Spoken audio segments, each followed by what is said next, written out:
The second example of non-primitive data structure is a nonlinear data structure.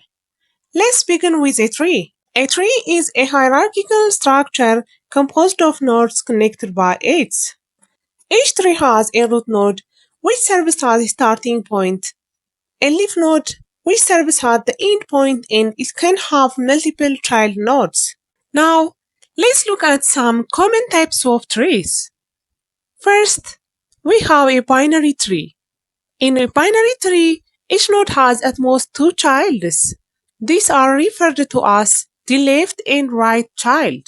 In this tree property, a maximum of two children are allowed. This means a node can have 0, 1, and 2 children. If a node has more than 2 children, it doesn't satisfy the binary tree property and is categorized as a different type of tree structure. This fundamental rule is what distinguishes a binary tree from the other tree types, ensuring a clear and organized hierarchy. Next, we have a binary search tree. A binary search tree is a type of binary tree with a special property. For each node, all values in the left subtree are smaller and all values in the right subtree are larger.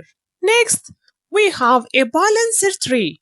This tree maintains a balanced heap to ensure operations like insertion, deletion, and searching remain efficient.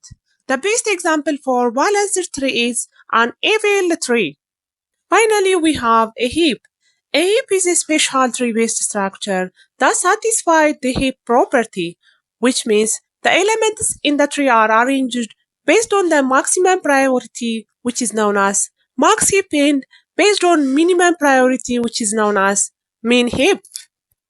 Trees are a versatile nonlinear data structure that plays a crucial role in various applications, including databases for indexing and efficient data retrieval, for representing hierarchical file structure in file systems, and for decision-making process in algorithms like min-max.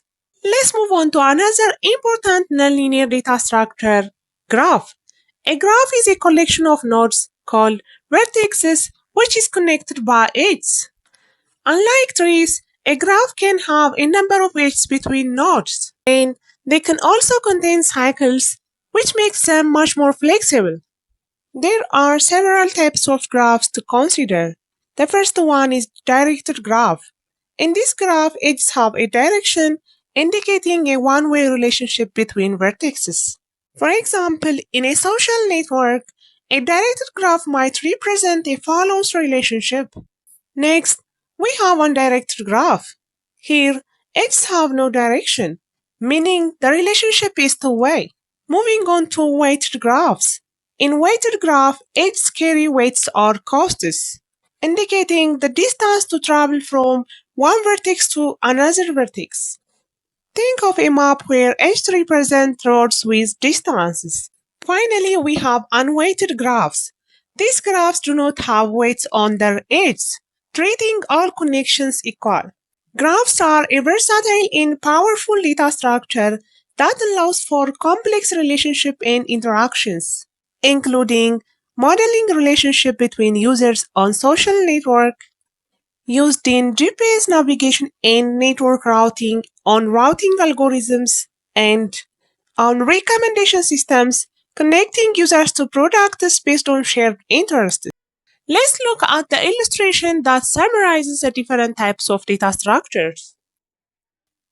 A data structure can be broadly classified into two types: a primitive data structure and non-primitive data structure. A primitive data structure are those predefined by a programming language.